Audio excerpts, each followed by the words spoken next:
Empezamos nueva sección, que es la de la escatología. Creo que es necesario para el estudio básico de los creyentes, el conocimiento de esta parte de las Escrituras que tiene que ver con los últimos tiempos, ¿no? Con el futuro que se aproxima. Empezamos con el tema que titulo Arrebatamiento y primera resurrección. Eso tiene matizaciones, especialmente lo de primera resurrección, pero ya lo iremos viendo.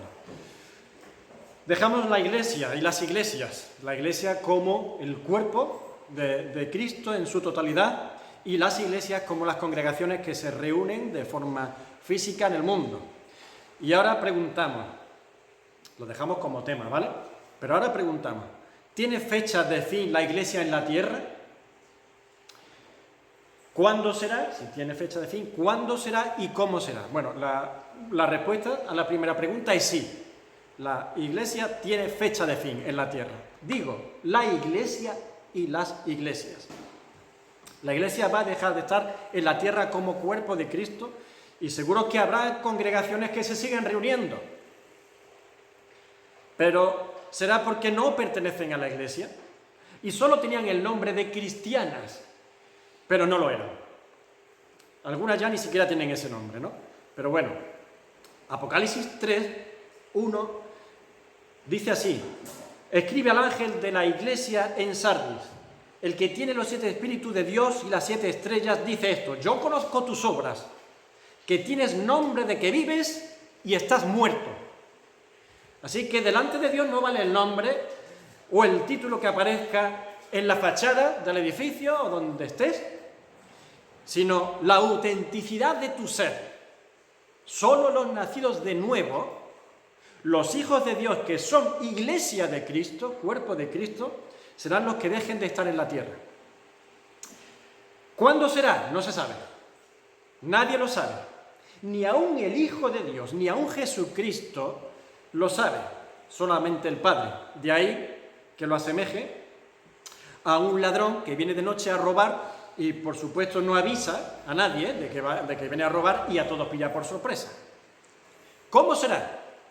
Pues de forma abrupta, inminente, en un abrir y cerrar de ojos, de repente, apresurado, y de ahí que se identifique tal evento como rapto de la Iglesia. Será Jesucristo mismo, con voz de mando, con voz de arcángel, con trompeta de Dios, es decir, con toda la autoridad divina, el que aparecerá en las nubes sin tocar el suelo, y entonces la Iglesia entera, desde el año 0 del calendario nuestro cristiano, hasta ese momento en el que Jesucristo aparezca de esa forma, toda la Iglesia entera serán llevados al cielo, seremos llevados al cielo.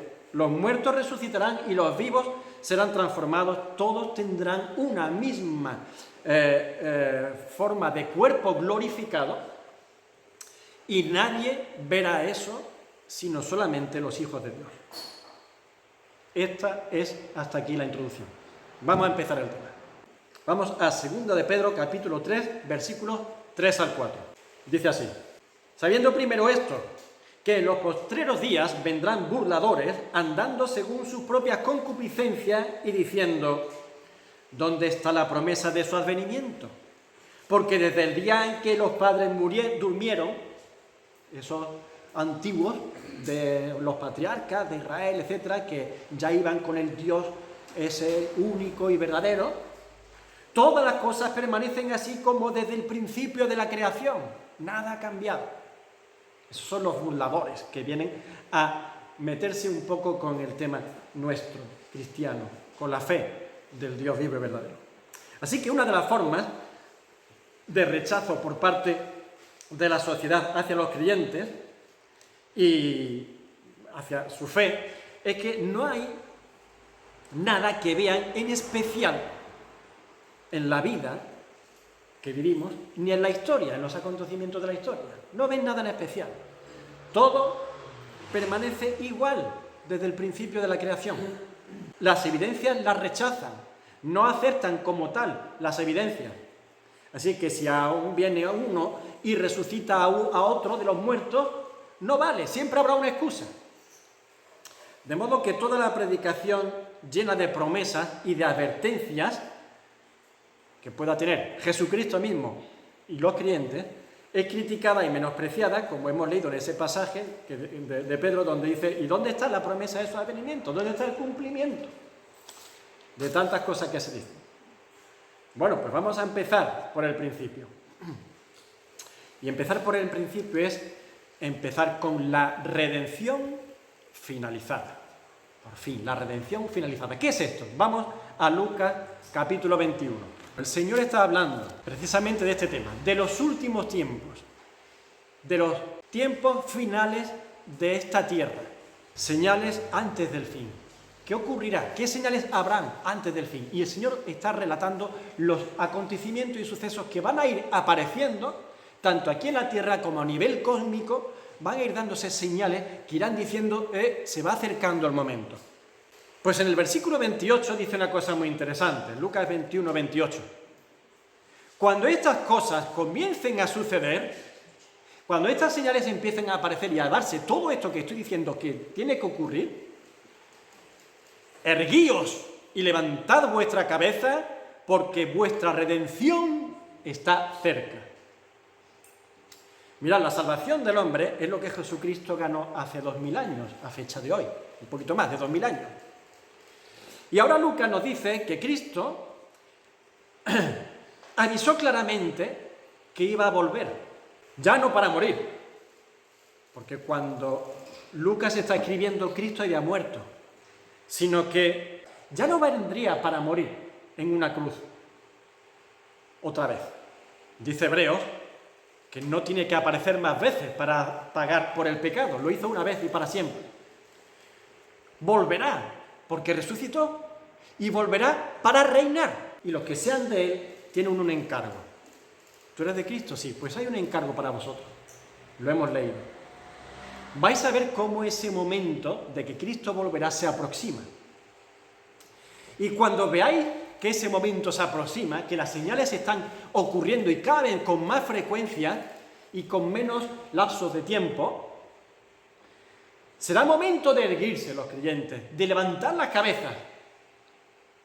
Pero lo que nos toca esta vez es ver algo interesante. ¿El qué? Vuestra redención, hemos leído, está cerca. Pero ¿cómo es eso? ¿Qué significa eso? ¿A qué te refieres? Qué raro. Porque la redención no se había hecho ya.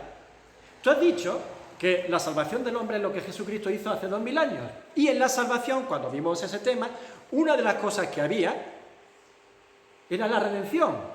Había propiciación, expiación, redención y reconciliación. ¿No se había hecho ya la redención? La obra de Cristo lo hizo ya la redención. ¿Cómo que dice ahora, cuando eso vaya a ocurrir, cuando se aproxime la venida de Cristo, significa que vuestra redención está cerca? Mirad, la redención efectuada hace 2000 años en la obra de salvación de Cristo en la cruz ocurrió a nivel espiritual. Fue nuestro hombre interior el que Cristo rescató a precio de su propia sangre y le dio una nueva vida y una vida eterna. Pero hay algo evidente, porque he dicho que nos dio vida nueva y vida eterna. Sin embargo, hay algo evidente, y la evidencia es que los cristianos siguen muriendo, seguimos muriendo. Lo exterior se va deteriorando, lo veis, lo hemos visto todos. Muchos van siendo enterrados. Este no era cristiano, sí, pues ha muerto, no tenía vida eterna, mira, enterrado, uno más, como uno cualquiera. Y eso de la vida eterna, entonces, ¿qué predicáis? ¿Qué pasa con eso? La respuesta es que este cuerpo va donde está determinado que vaya y que ha de ir como Dios lo dijo. Y la sentencia de Dios fue clara.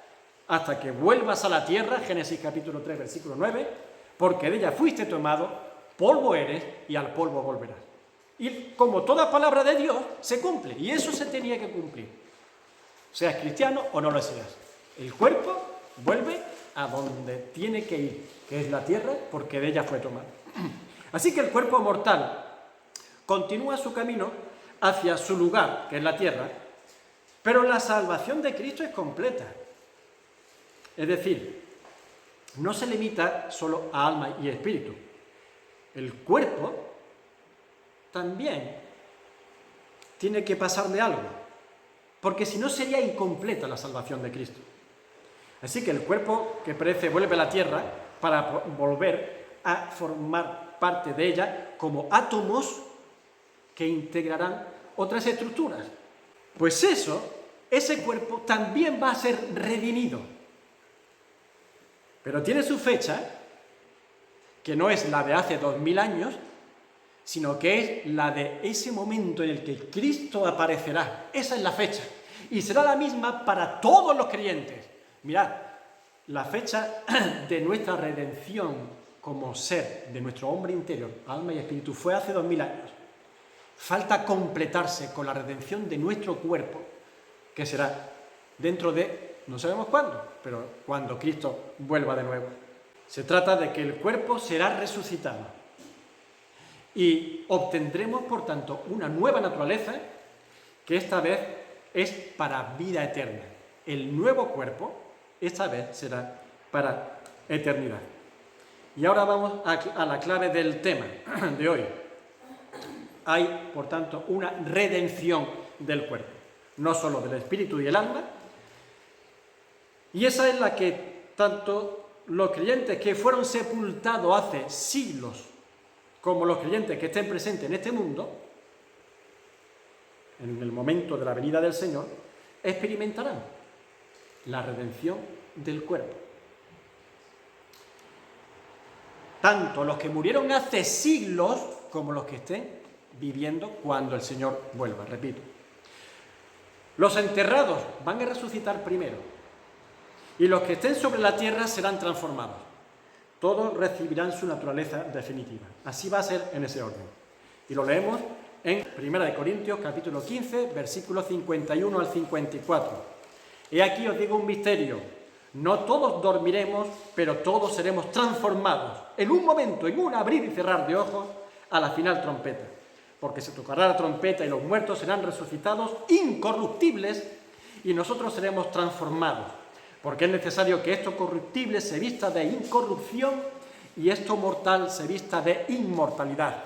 Y cuando esto corruptible se haya vestido de incorrupción y esto mortal se haya vestido de inmortalidad, entonces se cumplirá otra palabra que está escrita. Aquí no lo dice así, dice, se cumplirá la palabra que está escrita. Sorbida es la muerte en victoria. Porque hasta entonces ha estado cumpliendo una palabra escrita que era, por cuanto de la tierra fuiste tomado, a ella volverás. Pues ahora hay otra que está escrita, y es la de sorbida es la muerte en victoria. Dios ha hecho algo con respecto a ese volver al polvo. Cuando eso suceda, entonces, hermanos, la salvación entonces se habrá completado. Estará ya todo cerrado, definitivamente. Y en ese sentido se entiende perfectamente el versículo de Hebreos capítulo 9, versículo 28, cuando dice: así Cristo fue ofrecido una sola vez para llevar los pecados de muchos y aparecerá por segunda vez sin relación con el pecado para salvar a los que le esperan. ¿Cómo para salvar? ¿No son salvos? Sí. Para completar la salvación, para hacerla ya cerrada, culminada, porque ¿qué pasa? Faltaba un detalle y es el cuerpo. Dios no es solamente Dios de almas y espíritus, sino de toda la totalidad de tu ser, y incluye el cuerpo. El siguiente versículo lo expresa así, en Efesios capítulo 1, versículo 14, el apóstol Pablo habla de que los creyentes tenemos un sello, una garantía, que es el Espíritu Santo, que está en nosotros y que son las arras de nuestra redención, de nuestra salvación. Efesios capítulo 1, versículo 13 dice: en él también vosotros, habiendo oído la palabra de verdad, el evangelio de vuestra salvación, y habiendo creído en él, fuisteis sellados con el Espíritu Santo de la promesa. ¿Y qué dice el 14? Que es las arras de nuestra herencia, el contrato de garantía de nuestra herencia. Eso no va a fallar, porque hay garantía, que son las arras, el Espíritu Santo, hasta que esas arras se devuelven. El contrato de arras es: yo te cojo esto para garantizar que el contrato se cumple. Y cuando el contrato se cumple, se devuelven las arras y ya está. El Espíritu Santo deja de tener que hacer morada aquí en la tierra como garantía en nosotros, y así dice, hasta la redención de la posesión adquirida para la alabanza de su gloria. Así que Cristo nos tomó para sí, nos adquirió como posesión, somos suyos, es nuestro Dios y nuestro Señor, y Él tiene a todos los suyos en espíritu y en alma, pero en cuerpo los tiene a modo temporal. A mí me tienen cuerpo, alma y espíritu, sí, muy bien. Pero mirad, mi padre también decía lo mismo, y mi padre ya no está, no tiene aquí el cuerpo, así que Dios ya no tiene el cuerpo de mi padre, sirviéndole. Mi padre ya no sirve a Dios con su cuerpo, lo hizo durante 72 años. Y su cuerpo está ahora cumpliendo la palabra de Dios. Ha vuelto al polvo de donde fue tomado. Ahora solo falta que tome posesión de todo lo que compró Cristo con su sangre. Compró también su cuerpo. Y que tome, por tanto, posesión del completo de mi Padre. Espíritu, alma y cuerpo. Y de forma definitiva, no temporal. No un cuerpo para 72 años. Dios quiere un cuerpo para la eternidad, sirviéndole. Así que mi Padre un día verá cómo su ser, que ahora mismo es alma y espíritu en la presencia del Señor, va a ser revestido, como dice el apóstol Pablo, usa esas palabras, de un cuerpo nuevo. Esto es mortal, se vista de inmortalidad, y esto corruptible se vista de incorrupción. Y estará de esa manera para siempre viviendo para Dios. Y como Él, hablo de mi Padre, que es para mí el más cercano que tengo como ejemplo, pues como Él, todos los miles de millones de creyentes a lo largo de la historia. Pero decíamos que no solamente se trata de los muertos que resucitarán para el Señor, sino también de los que estén vivos, que experimentarán también un cambio en el mismo momento que ocurra eso con mi Padre y los miles de millones de muertos. Así que vamos pues al tema del arrebatamiento. Empezamos entonces el arrebatamiento. Y os digo una cosa, introducción del arrebatamiento. He hecho una introducción del tema entero y ahora introducción del arrebatamiento. Vaya a esperar un poquito más. Muchas veces me han preguntado qué diferencia hay entre católicos y protestantes o evangélicos. Pues hay muchísimas diferencias entre ambas doctrinas. Pero aquí tenemos una de las más extrañas, podríamos decir, enseñanzas bíblicas y que caracterizan la fe cristiana y que jamás he oído en la religión católica. Nunca he escuchado a un católico hablar de esto, ni la doctrina católica hablar de este asunto, nunca. Se trata de algo tanto o más insólito que la misma resurrección. Una vez el apóstol Pablo estaba en Atenas, esperando a que llegase colaboradores suyos, entre ellos Timoteo, y estaba allí en el Areópago y vio los dioses que había, y cuando vio un altar allí que no había nadie, pone al Dios no conocido, oye, pues le dio que hablar y empezó a predicar el Evangelio. Los atenienses eran gente muy interesados en conocimientos filosóficos, de modo que atendían a la enseñanza de Pablo entusiasmados porque les decía algo nuevo, y eso para ellos era magnífico. Daban muchas vueltas, venga a filosofar sobre lo mismo, y cada uno con sus cosas retorcidas y requeterrizar el rizo, pero cuando venía alguien con algo nuevo, distinto, ¡oh! A ver qué dice este, le encantaba. Así que estaban sorprendidos de escuchar algo fuera de lo que estaban acostumbrados a oír. Además les sonaba interesante e incluso coherente el mensaje de Pablo acerca del Dios vivo y verdadero, ese que vosotros tenéis aquí, al Dios no conocido. Pero llegó a un tema que tenía que tratar, porque está ahí, el tema de la resurrección. Y de repente, como si se tratase de la espuma del mar, todo se desplomó, el interés de muchos, no de todos, porque muchos también creyeron y se convirtieron, pero el interés de muchos por su mensaje, e incluso la imagen que tenían de él como un erudito, todo se desploma y lo toman como un loco charlatán al final, y se van del lugar burlándose de él, y les dice, Hechos capítulo 17, 32, ya te oiremos acerca de estas cosas en otro momento. No tengo tiempo. Venga, hasta otra vez. Bueno, pues algunos, si queréis, estáis a tiempo de decirme esto a mí. Ya tendremos tiempo de oírte de este tema en otro momento, pero creo que la mayoría de los que estáis aquí, o todos, no pensáis eso. Lo que os voy a mostrar es, como dije, algo tanto o más insólito que la resurrección, el arrebatamiento. Más allá de la ciencia ficción, más allá de la magia, más allá de la fantasía, el arrebatamiento, impresionante momento. Vamos a basarnos en dos pasajes de la Biblia que nos revelan este misterio. Uno se encuentra en la carta del apóstol Pablo, primera carta a los Corintios, la otra, la primera carta que escribe a los tesalonicenses, y vamos a su lectura. Primera de Corintios 15, 50 al 54. Pero esto digo, hermanos, que la carne y la sangre no pueden heredar el reino de Dios, ni la corrupción hereda la incorrupción. He aquí os digo un misterio: no todos dormiremos, pero todos seremos transformados.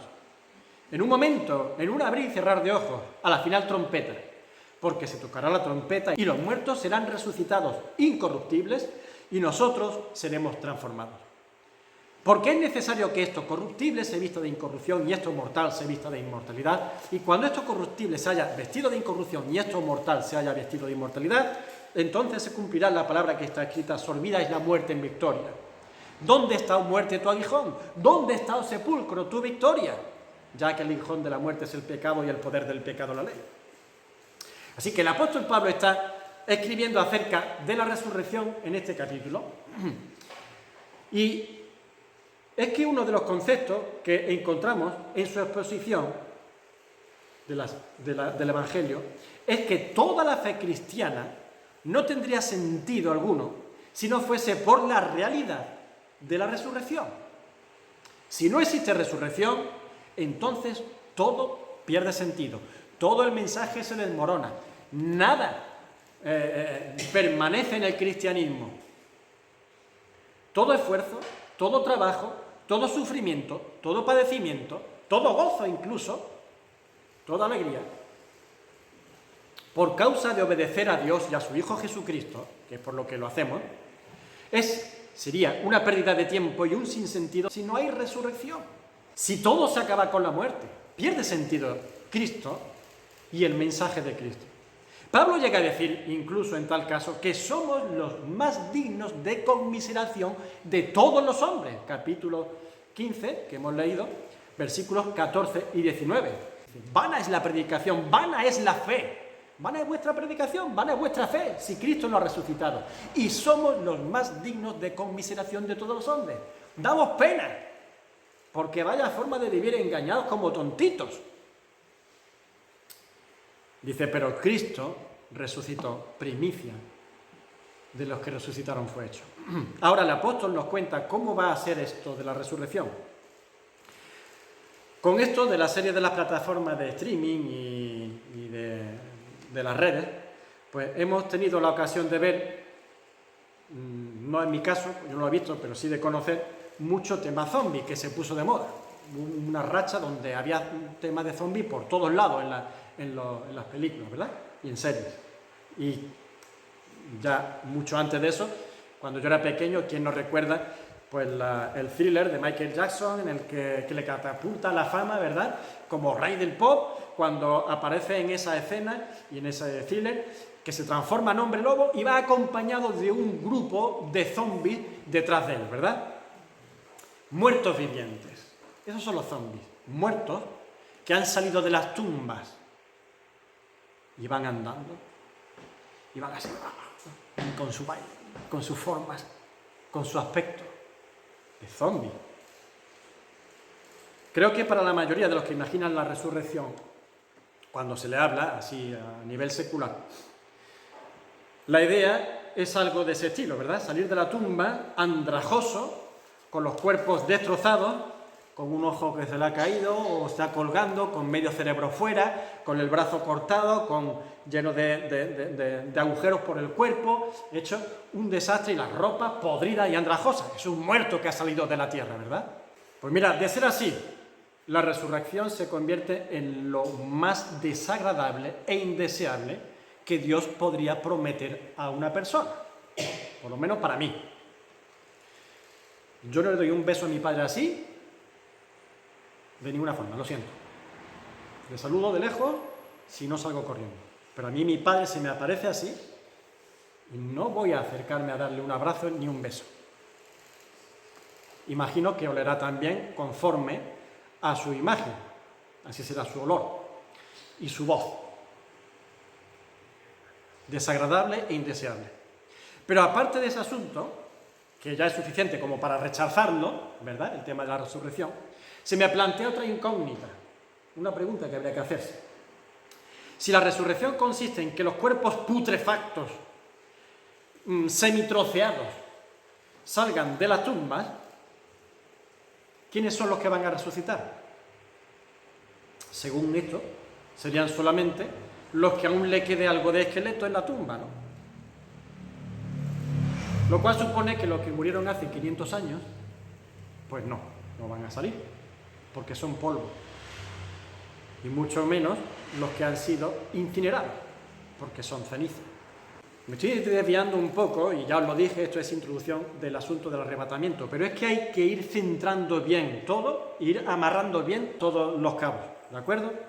Bueno, el asunto es que la imaginación humana pues tiene sus límites, ¿vale? Hemos tenido gente, artistas que hacen magníficos efectos especiales, guionistas que se inventan escenas súper llamativas, pero todo tiene un límite. Sin embargo, Dios no tiene límite, ni en imaginación, más bien creatividad, ni en poder. Así que Dios enseña dos cosas fundamentales respecto a la resurrección. Uno es que la resurrección no consiste en un muerto putrefacto que recobra vida, que no es vida. Y dos, que la resurrección consiste en que una persona compuesta de cuerpo, alma y espíritu va a recibir una nueva forma corporal, con una nueva naturaleza, no corruptible, que no puede morir, es decir, inmortal, que esto corruptible se vista de incorrupción y esto mortal se vista de inmortalidad, porque no está sujeta al pecado, ni padece las consecuencias del pecado. Pero aún más, es que nunca más tendrá la posibilidad de que le vuelva a ocurrir eso del pecado. Un cuerpo libre por la eternidad de toda caída y de toda tragedia. El apóstol Pablo lo explica a los corintios en los versículos que preceden a los que os puse. Vamos a leerlo. 1 Corintios 15, ahora los versículos de antes, del 35 al 44. Pero alguno dirá, ¿cómo resucitarán los muertos? ¿Con qué cuerpo vendrán? Como los de Michael Jackson que iban detrás de él. ¿Así? Pues dice el apóstol Pablo, necio, lo que tú siembras no se vivifica si no muere antes. Y lo que siembras no es el cuerpo que ha de salir. Eso es lo que hizo el productor de Michael Jackson. El cuerpo que estaba en la tumba volvió a salir. Pero dice, no, cuando tú siembras una semilla, no va a salir esa semilla. Porque entonces, si yo siembro una semilla de manzana y me sale otra vez la semilla de manzana, ¡valente negocio! Lo que tú siembras no es el cuerpo que ha de salir, sino el grano desnudo, ya sea de trigo o de otro grano. Pero Dios le da el cuerpo como Él quiso, y a cada semilla su propio cuerpo. Cogió la semilla de maíz, así, y salió una planta, le dio un cuerpo en forma de planta y con mazorca. Pero si la semilla que usó fue la de trigo, salió una espiga con su espiguita de trigo. Y cada uno le da su forma, su cuerpo como él quiere. Pero sale otro tipo de elemento que no es lo que se plantó. No toda carne es la misma carne, sino que una es la carne de los hombres, otra la carne de las bestias, otra la carne de los peces, otra la de las aves. Y hay cuerpos celestiales y cuerpos terrenales, pero una es la gloria de los celestiales y otra la de los terrenales. Una es la gloria del sol, otra la gloria de la luna y otra la gloria de las estrellas. Pues una estrella es diferente a otra en gloria. Así también es la resurrección de los muertos, dice el apóstol. Señores, que tenéis la vida entera, la realidad que os rodea, como evidencia, como ayuda, como testimonio, como ilustración de las cosas que Dios tiene para nosotros. Así también es la resurrección de los muertos. Se siembra en corrupción y la semilla que tú plantas de un árbol se pudre, se descompone y de ahí sale una planta verde, llena de vida, se siembra en corrupción, resucitará en incorrupción. Mi padre ha entrado a la tumba y se va pudriendo y se pudre y saldrá nuevo. Se siembra en deshonra, lleno de dolores, de amarguras, de pesares, de achaques, de muchas cosas, en deshonra, como un cuerpo al final que ya puedes llamarte faraón, César, emperador o rey, pero acabas como todos, al agujero, sea lo que sea, y resucitará en gloria. Se siembra en debilidad y resucitará en poder. Se siembra cuerpo animal, físico, y resucitará cuerpo espiritual, un cuerpo de una dimensión diferente, para una dimensión diferente, no animal. Vemos pues como Pablo entonces ilustra, mediante las evidencias de la creación que nos rodea, que hay una realidad más allá de lo que estamos viendo, de lo que llega en las pupilas, y que aún no contemplamos, pero que se va a producir, y es la resurrección. ¿Qué pasa? Que no la vemos todos los días, ¿verdad? Entonces, no lo creemos. Es algo imposible, es algo increíble. Mirad, cuando coges un grano de trigo y lo metes en la tierra, o cualquier otra semilla, lo que estás metiendo, como hemos dicho, no es la planta, sino algo muy distinto a la planta. Estás metiendo una bolita que parece un trocito de madera, y seco, y cuando la entierras, ¡tachán! ¡Milagro! Al poco tiempo aparece de ese trocito minúsculo una espiga verde, llena de vida, ¿no? Si es la semilla de trigo. Si es de un ficus, pues en 40 años tendrás un pedazo de árbol con un tronco enorme. ¿Vosotros habéis visto a la gente correr despavorida por la calle cuando ha visto que metió un grano de arena en la tierra y salió una planta, un árbol? No. ¿Por qué? Porque es lo normal, porque ocurre siempre. ¿Habéis visto a la gente despavorida corriendo? ¡Ah, qué horror, qué milagro! Cuando un gusano empezó a enrollarse en un capullito y en pocos días salió una mariposa, un ser absolutamente distinto, que no es un gusano que se ha puesto 2 alas aquí y 2 pinchos aquí y 4 por aquí para parecer una mariposa. No, un gusano se ha transformado en un animal absolutamente distinto, que es la mariposa. Pero viene la ciencia, le llama metamorfosis, explica todos los procesos que hay en la genética de eso, lo cual le parece muy lógico. No sé por qué, es lógico, me parece muy lógico, y se acepta. Porque ocurren todos los días y en todo lugar del mundo. Pero eso de que un cuerpo resucite y de que tome las estructuras nuevamente de la tierra para tomar una forma nueva, eso ya no. ¿Por qué? Porque no lo veo nunca. Y entonces no existe y además es imposible. Esa es la razón humana, no me convence. Vamos a otro punto esencial del tema. El apóstol Pablo ahora nos sigue dando la explicación del sentido que tiene todo esto. Parafraseando, sería así. Señores, es que si esto no es así, entonces nada tiene sentido y nada se puede sostener. Apaga y vámonos. Que es lo que dice capítulo 15, versículo 50. Por esto digo, hermanos, que la carne y la sangre no pueden heredar el reino de Dios, ni la corrupción hereda la incorrupción. ¿Vale? Si no hay resurrección, si no hay una nueva creación, una nueva naturaleza en el ser humano, apaga y vámonos. Ya no es el tema de que la fe no tiene sentido o que es vana y la predicación no sirve de nada, sino que encima, si existe el cielo, pero tú no resucitas de esa forma que el Señor dice, apaga y vámonos. Porque la carne y la sangre no pueden heredar el reino de Dios y porque la corrupción no puede heredar la incorrupción. Y esto es de lógica aplastante.